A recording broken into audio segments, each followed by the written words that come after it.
Hello, crochet crafters, and I have two Christmas stockings here, and both are made very easily and in a similar way. And what you're going to do is use an eye hook, USA eye, and if you use a different kind of hook, I can't guarantee that it's going to be the same size or turn out the same way, but you can try whatever you'd like.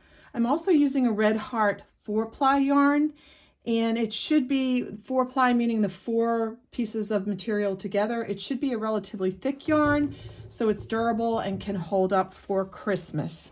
Now you're going to chain 42, and you're going to chain 42.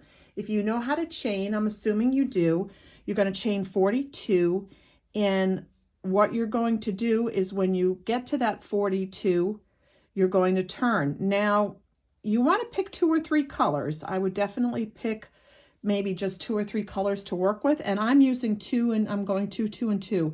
If you want to sporadically go 2 and then crochet 4 lines and 2 lines, this is all done with single crochets. And the reason you're picking 42 is because when you turn your work, you're actually going to have 41 stitches, and then that 41st stitch is going to be the seam for the back of your stocking. So it's really going to be 20 on one side and 20 stitches on the other side. So for purposes of this tutorial, I'm just going to show you that you can see this stocking is flat, and this stocking has a rib in it. And this stocking has an extra piece up here with the berries on it. That's going to be in part 3. If you want to just do a simple kind of a fluffy thing like this, you can use a boa yarn, and you can do 2 rows of, or 3 or 4 rows of the boa yarn, whatever you want to make it. It's all going to be single crochets. So go ahead and chain 42, and then you're going to go into the one next to it. Now I'm going to just show you, I'm not going to do the 41 chains. I'm just going to show you a sample of how that works to make the different stitches. So if you want, for example, this ribbed stitch, I'm going to show you how to do that. So go ahead, and then you're going to work a single crochet, whatever yarn you're using. If you are using the boa yarn for the top, what you will need to do is do the stitches, the chains in this yarn, a different yarn, because you don't want to use a boa yarn for your first chain across. You want a yarn, and then you're going to do 2 single crochets all the way back, two rows of that.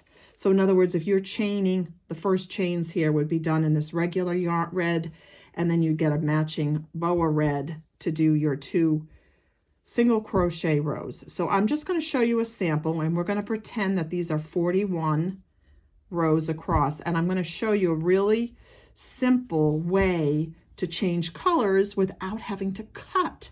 It's my favorite thing to do. So when you get to the end of your 41 stitches, grab your tail and wrap it in and chain 1.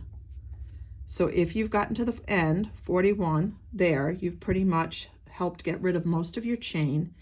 Now when you turn your work, after you chain 1, hopefully you've chained 1, when you turn your work, if you want this bumpy style, you work throughout your entire project in the back loop only.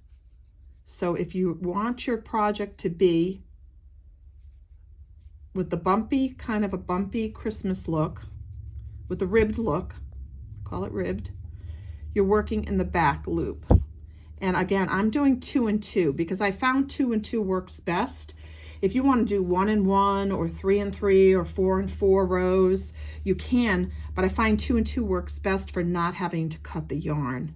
So once you've done that, you've done 2 rows of whatever color. I'm just using white right now. Again, this is just a sample so you can see how it's made. And you're going to go off on your own and do the chains because it's not that hard. This is just doing single crochet stitches. When you get to the end of each row, it's always going to be a chain 1. Now, you saw how I got to the end here, and you don't really want to do that if you're going to change color. Because what's going to happen is, if you need to change color, you want to wait till that last piece And I'm going to show you how to change colors seamlessly so you don't have weird colors kind of showing up in your, you know, like you don't want green showing in the middle of the white.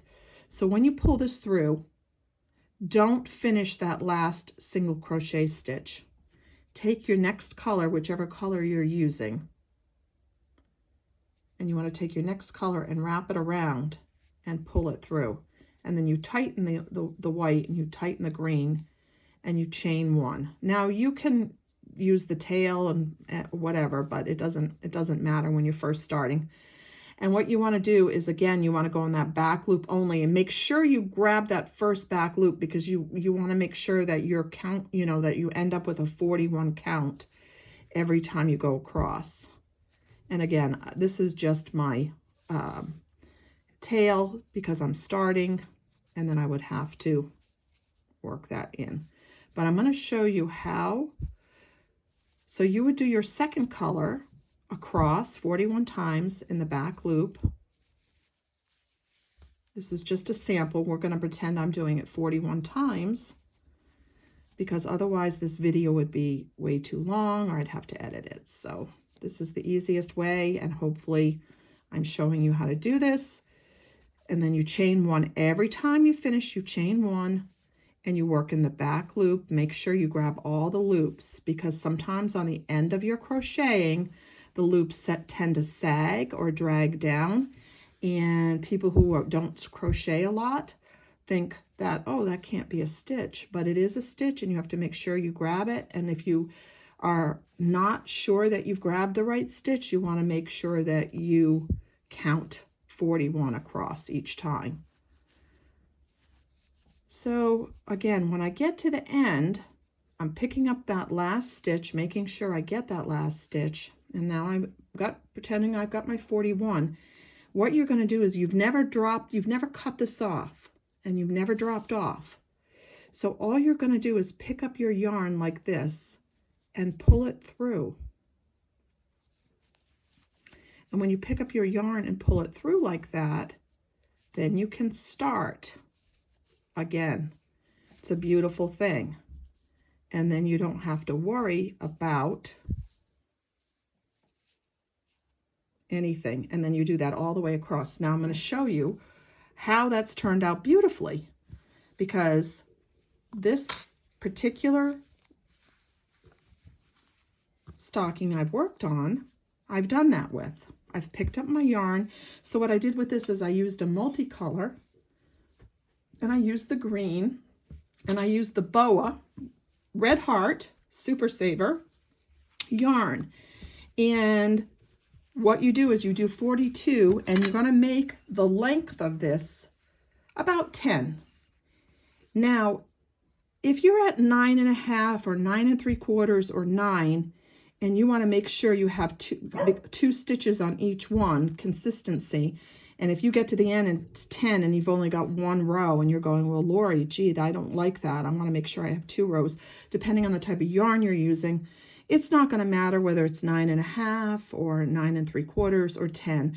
I like to make sure that I have the even amount of stitches. I don't want to end up with just one row at the bottom, so I don't need to just have 9.5. So hopefully that makes sense.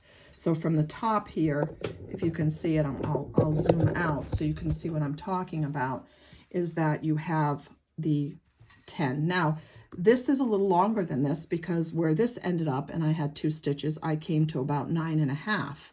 So they're not exactly the same size, but it doesn't matter.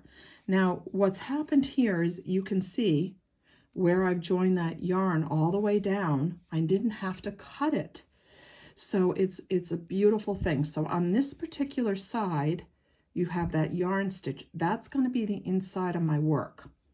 And what I'm going to do is, when you're finished, if you've opted to do this at the top, this is super easy to add. You just put your 2 rows and make that the top furry part of your stocking. If you want to opt for this, that's going to be part 3. So all you do is you turn this inside out, making sure that these stitches right here are on this side, and you're working inside out, and you're going to flip it. So when we start and you're working here, you're just going to simply, if you know how to darn a sock, hopefully you know how to darn a sock, you're just going to work evenly all the way down, making sure that you're pulling in those last loops. But when you pull in those last loops, you want to pull in that yarn that you had to add that string because you didn't cut it off. You want to make sure you're pulling in that yarn because you want to make sure that it is being sealed up as part of your stocking. So as you're going through, you're pulling your sewing needle over that yarn, and I'm even going to do it like I'm darning a sock right now and like stitch over it. For any of you that have darned a sock, you just take your yarn, your needle, and you stitch over it like that.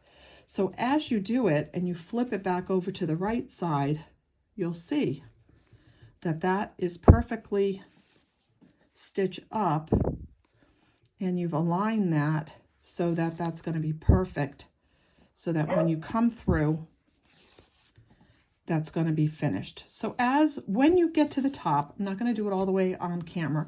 When you get to the top, you're going to turn it back around, and then you're going to have the top part of your stocking done. So again, for tutorial purposes, for the top part of your stocking, we haven't done this one yet, but you start with whatever yarns you want to do, and you do single crochets across, 41 crochets all the way down, measuring either 9.5 to 10 inches. And then you'll see me back here for part 2 to do the foot, and part 3 if you want to do a top like this or in a decorative topper rather than the fluffy yarn. This is going to be your fastest route. If you want to do something, this is going to be your fastest route, just doing a fuzzy yarn, crocheting across single crochets. So thank you, and I hope to see you at part 2 for the holiday stocking. Oh, and by the way, if you are interested in purchasing these, I have them available at Lori's Handiwork on Etsy. Thank you.